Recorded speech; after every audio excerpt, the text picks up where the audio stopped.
오늘은 이 본문을 가지고 바울의 겸손함을 배우자라고 하는 제목으로 함께 은혜를 나누기를 원합니다. 지난달 6월 5일은 환경 보호의 중요성을 알리기 위해서 유엔이 제정한 세계 환경의 날이었습니다. 환경이라고 하는 이 말, 영어로는 environment라고 하는데, 이 말 속에는 이미 인간 중심주의적인 사고가 있다고 그렇게 많은 사람들이 이야기하면서 이 말 대신에 생태계, 바이오스피어라고 하는 용어를 써야 한다, 이렇게 이야기를 하고 있습니다. 빙하가 녹아내리고 있는 것은 어제 오늘의 일이 아니고요.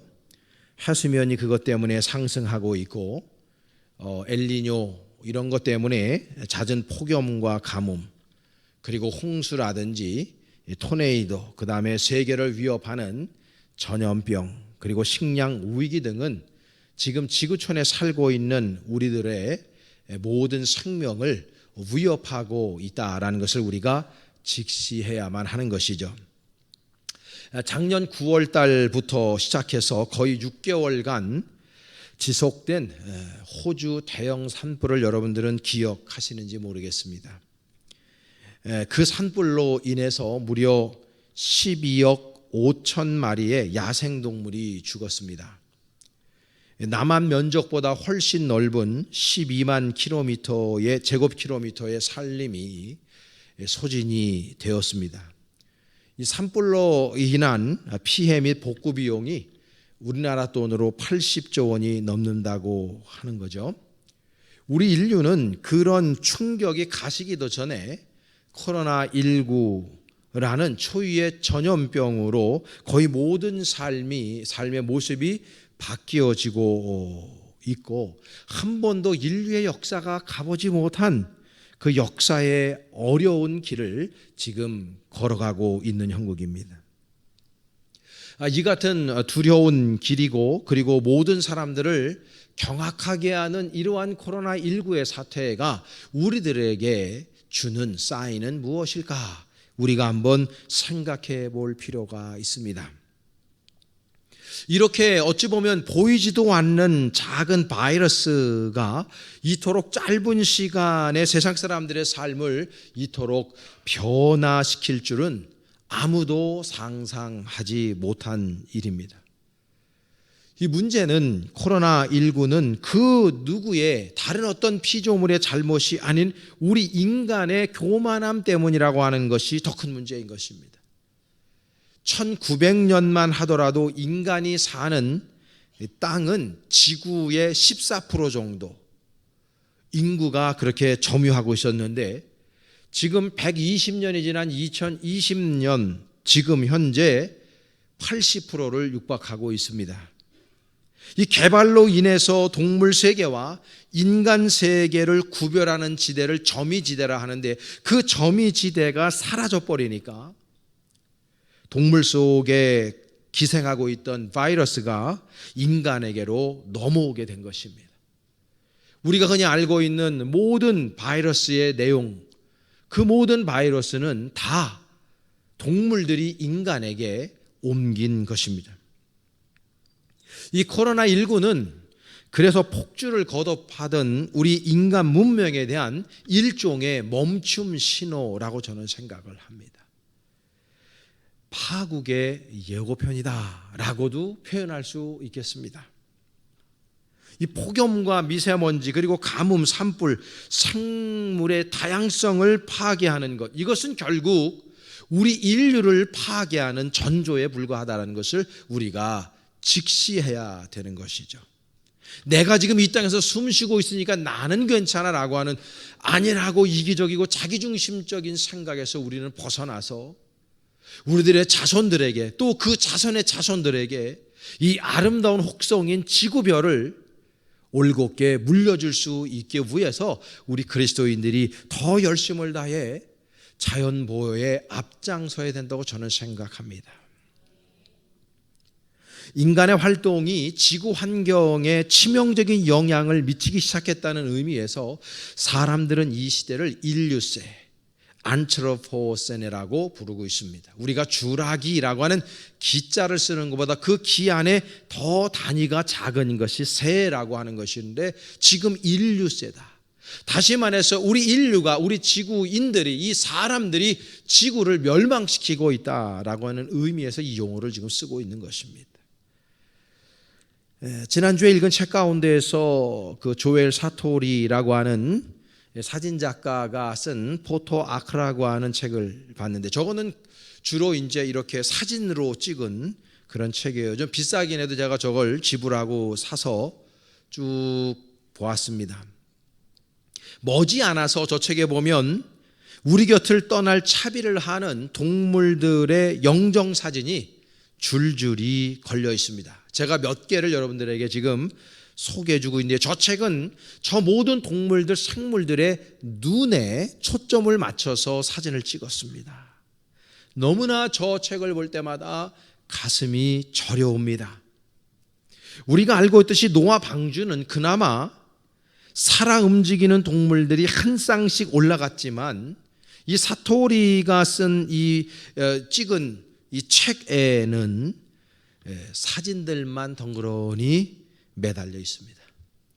2018년 11월 1일부터 우리나라 경양 아트힐에서 저 사진전을 했습니다. 그리고 약 한 9개월 동안, 그래서 2019년 8월 31일까지 저 사진전을 했는데, 우리나라의 국내 사진전에서 120만 명을 모으는 최대 사진전으로 기록을 세우기도 했습니다. 이 조엘 사토리는 2006년부터 지금까지 전 세계를 돌아다니면서 멸종 위기에 있는, 그래서 지구상에서 곧 사라질 그런 생물들을 저 사진에 담기 시작을 한 겁니다. 전 지구적으로 12,000여 종의 멸종 위기 종을 모두 사진에 담는 프로젝트를 지금 진행하고 있고, 작년 2019년 9월 현재까지 9,500여 종을 촬영을 마치고 저 책을 쓰게 된 것입니다. 사랑하는 여러분, 사람들이 교만해서 지금 지구의 환경을 너무도 망쳐 놓았기에 지금 우리는 코로나19의 역습을 당하고 있다는 것을 우리가 깨달아야 돼요. 결국 인간이 교만하기 때문인 겁니다.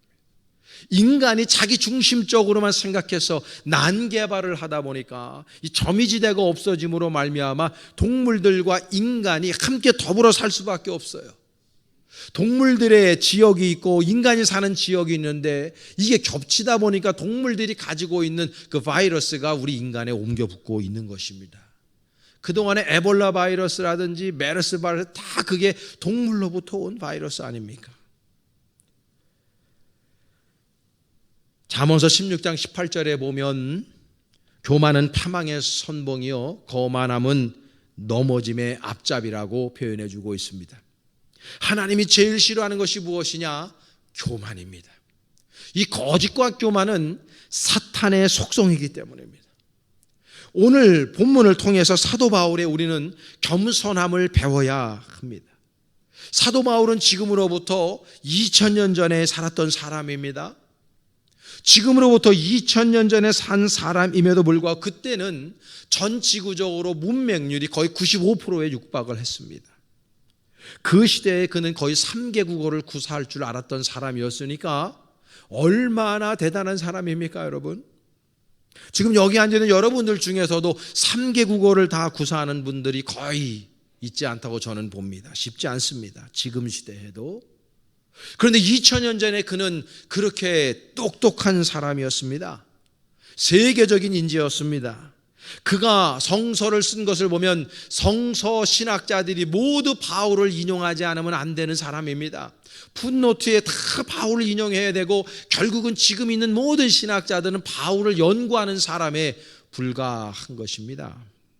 그만큼 똑똑한 사람이에요. 이 사람은 산헤드린 공회 회원이 될 자격을 갖추고 있었던 사람이고, 지금 시대로 보면은 스펙이 거의 완벽에 가까운 사람이었습니다.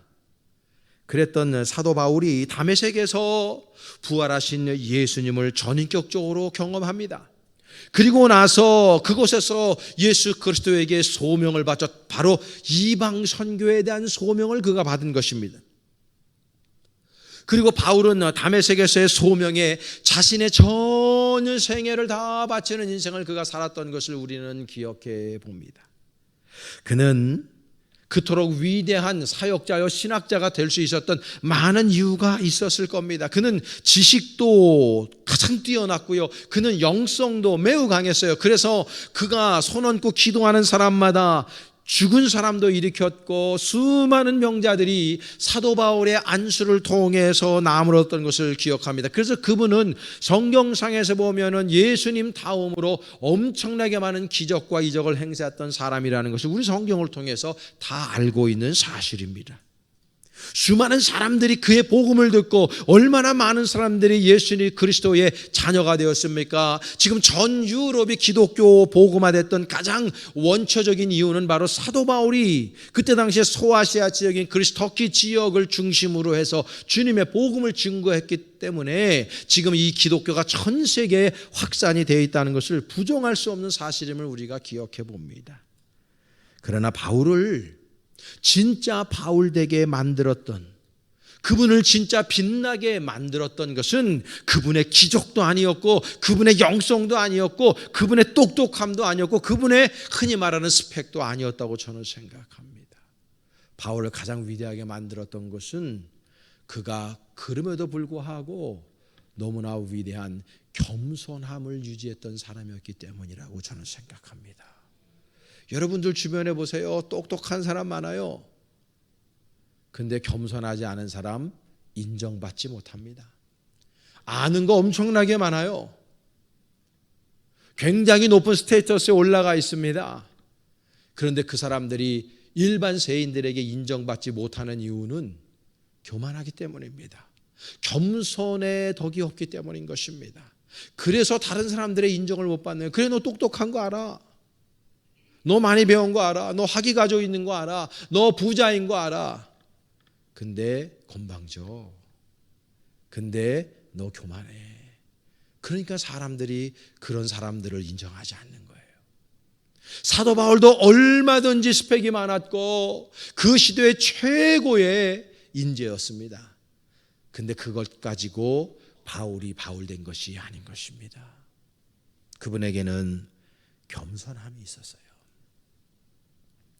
오늘 본문 8절에 보면 모든 성도 중에 지극히 작은 자보다 더 작은 나에게, 저는 이런 표현들을 볼 때마다 사도 바울의 위대함을 경험해요. 어떻게 이런 표현을 할 수가 있을까?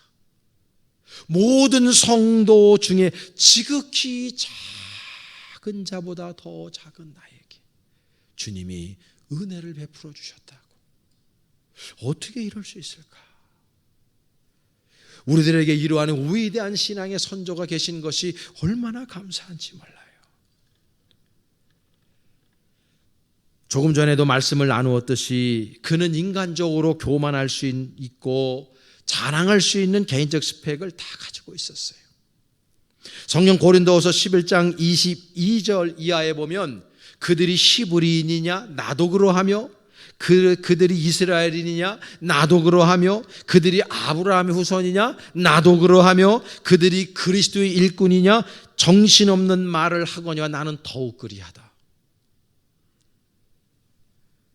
사도행전 22장 3절에 보면 나는 유대인으로 길리기아 다소에서 났고, 그때 당시에 그 2000년 전에 최고의 도시입니다. 모든 문물과 문화와 모든 철학과 모든 교육이 집결된 장소가 다소예요. 거기서 태어났어요. 이거는 자랑거리 중에 최고의 자랑거리입니다. 그리고 이어서 하는 말이 나는 가말리알의 문화에서 우리 조상들의 율법에 엄한 교훈을 받았다. 가말리알 문화라는 건 그때 당시에 최고의 대학을 나왔다 그 말입니다. 세계적인 대학이에요. 단순히 국내에서 인정받는 정도가 아닙니다. 레벨 자체가 다른 겁니다.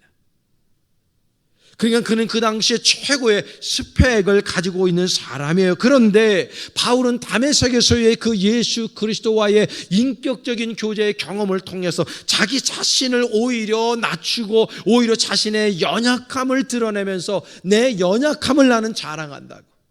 자신이 가지고 있는 그 위대한 스펙이 아니라 자신의 연약함을 자랑한다고 표현하고 있으니 이분이 얼마나 겸손한 분이냐 하는 것입니다.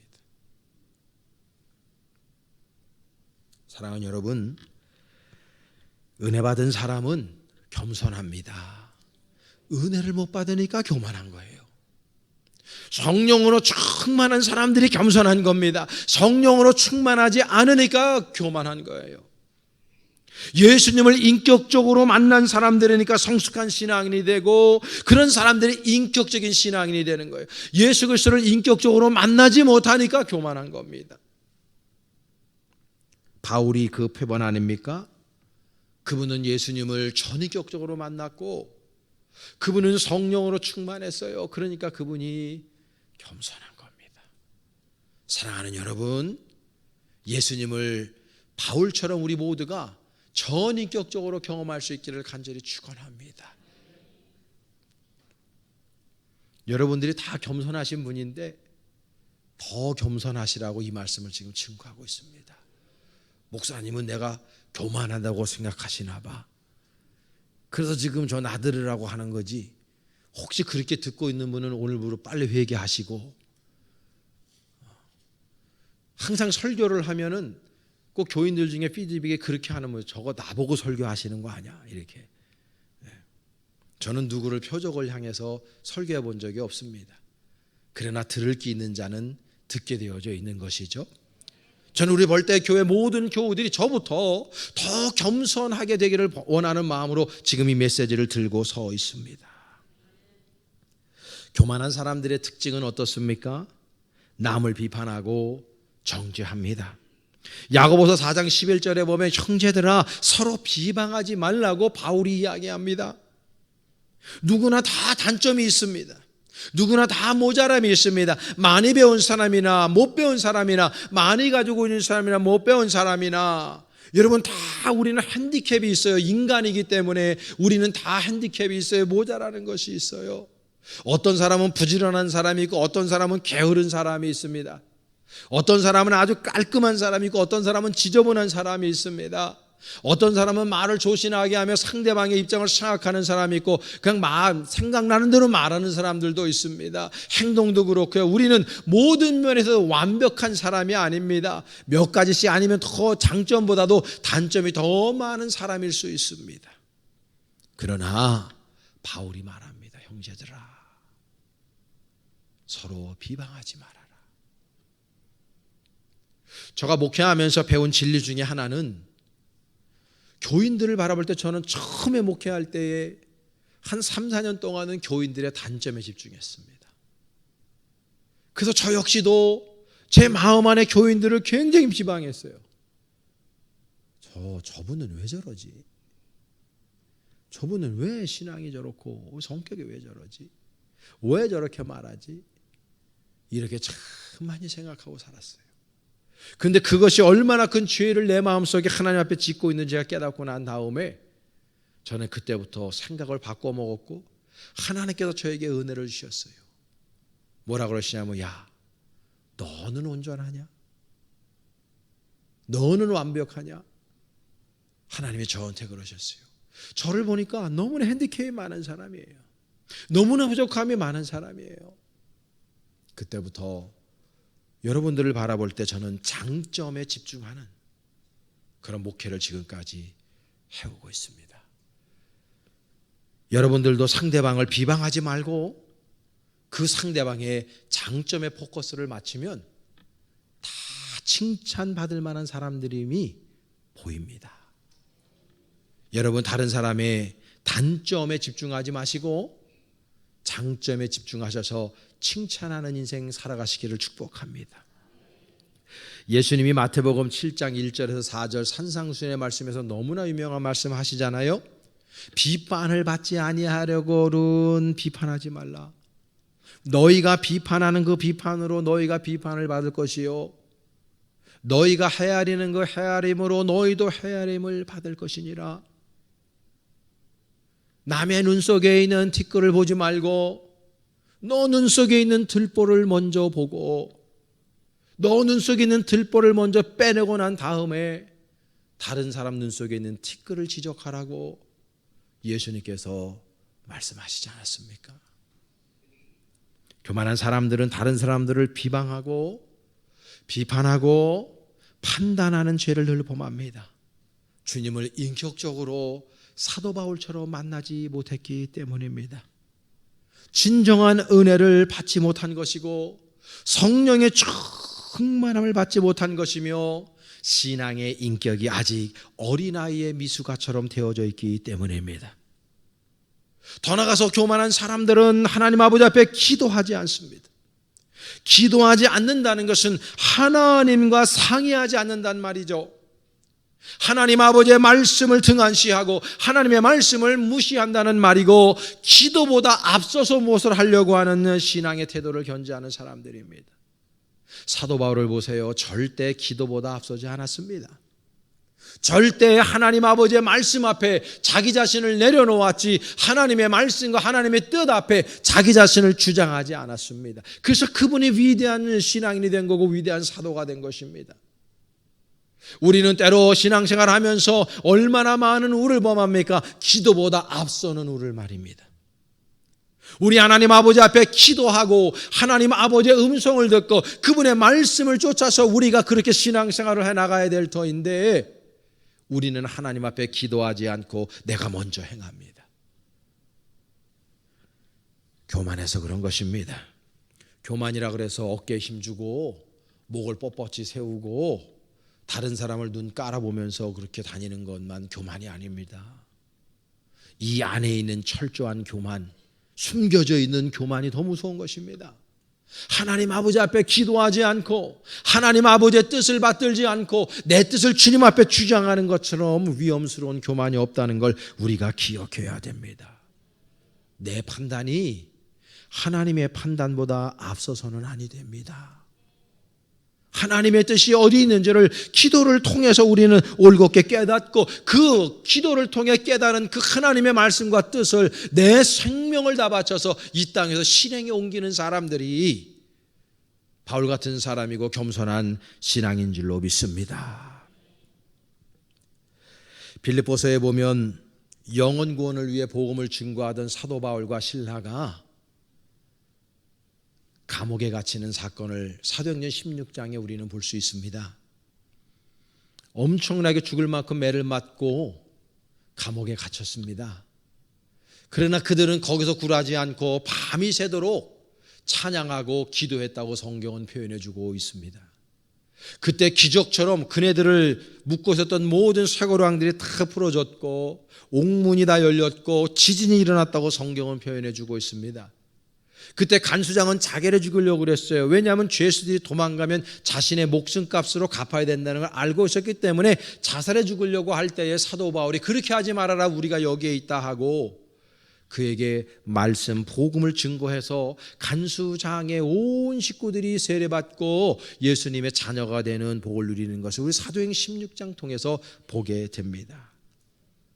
이 모든 사역은, 모든 기적은 기도의 사역으로 시작이 되었다는 걸 우리가 잊어서는 아니 되는 것입니다. 바울은 누구에게서 그걸 배웠겠습니까? 바로 우리 예수님에게서 배운 겁니다. 예수님이 그에게는 롤 모델이 되셨던 겁니다. 우리 예수님 어떠셨습니까? 그는 새벽 기도를 하신 분입니다. 그분은 밤 기도를 하신 분입니다. 그분은 한적한 곳에서 날마다 기도하셨습니다. 그분이 온 인류를 위하여 구원 사역, 구속의 사역, 그리고 십자가의 그 모진 고난을 다 겪으시면서 자신의 생명을 들으시기까지 우리를 위해서 내어주셨던 그 사역은 기도의 사역으로부터 시작됐다는 걸 기억하셔야 됩니다.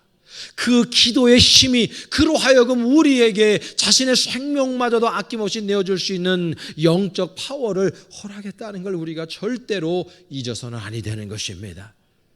그래서 겸손한 사람들은 기도하는 것입니다. 꿇어 엎드려 기도하는 것입니다. 한 15년 전에 낙타무릎이라는 책 읽은 적이 있는데 그 책은 뭐 설교문으로 되어져 있지만 저는 그 책 제목이 지금도 기억이 납니다. 낙타무릎. 여러분 낙타 보셨죠? 무릎 보셨습니까? 말 그대로 낙타무릎입니다. 그렇게 낙타무릎이 될 정도로 하나님 앞에 꿇어 엎드려 기도하라고 이야기하고 있는 것이죠. 기도보다 앞설 때 교만하게 되고, 기도보다 앞설 때 실패하게 되고, 기도보다 앞설 때 다른 사람에게 상처를 입힌다는 것을 우리가 기억해야 되는 것입니다. 기도할 때 우리는 하나님에게 순종합니다. 기도할 적에 우리는 겸손함을 유지할 수가 있는 것입니다. 사랑하는 여러분, 아무리 우리가 21세기 과학 문명의 이기 속에서 우리가 살아가고 있지만 하나님 아버지께서 살아계심을 믿기에 우리는 절대자가 되신 그 하나님 아버지 앞에 예수님의 이름을 힘입어 무릎으로 나아갈 수 있기를 간절히 축원합니다. 사랑하는 여러분, 겸손한 사역자는 우리 주님께서 주신 사명에 집중합니다. 지금 여러분들은 어떤 삶을 살고 계신가요? 좀 더 구체적으로 질문하면 여러분들의 지금의 관심사는 어디에 두고 계신가요? 코로나19를 통해서 두려움에 있습니다. 온통 코로나 하고 있습니다.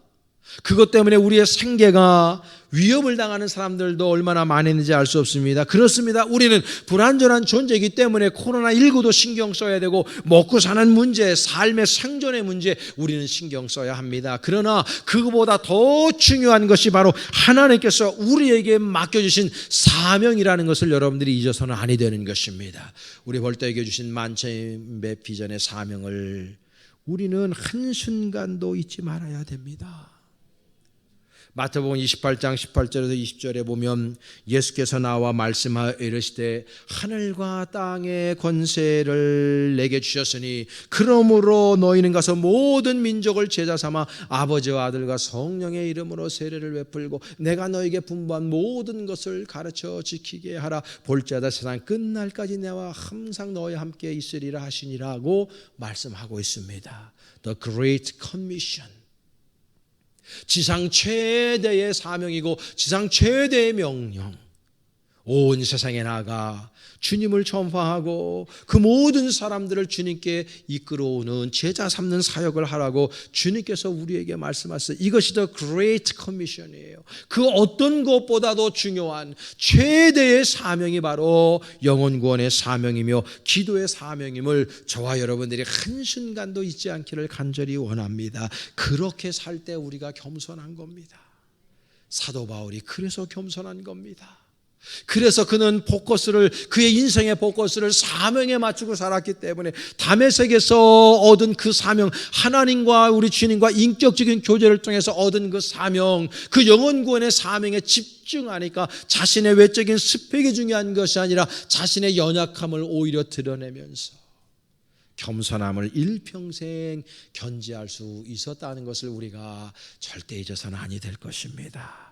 사랑하는 우리 벌떼교회 교회 여러분, 남을 비판하거나 비방하거나 정죄하는 교만한 인생이 아니라 사도 바울처럼 우리 자신을 한없이 낮추고 다른 사람을 나보다 더 높이고 다른 사람과 함께 아름답게 통역하며 예수 그리스도의 향기를 품어낼 수 있는 멋진 그리스도인들 되시기를 원합니다. 저는 우리 벌떼 교회 안에 이미 겸손한 교우들로 꽉 들어차 있지만 바울처럼 더 우리 자신을 낮추고 주님보다 앞서지 않고 우리 예수님 앞에 늘 기도하고 그분의 말씀에 순종하고 그분께서 원하시는 삶의 방식을 선택해서 코로나19를 능히 이기고 여러분의 인생 여정이 더 향기롭고 아름답고 기쁘고 감사하고 성령이 충만하고 기도가 충만하고 말씀이 충만하고 은혜가 충만한 그런 사도와 같이 겸손한 우리 벌떼 교우들 다 되실 수 있기를 주님의 이름으로 간절히 축원합니다.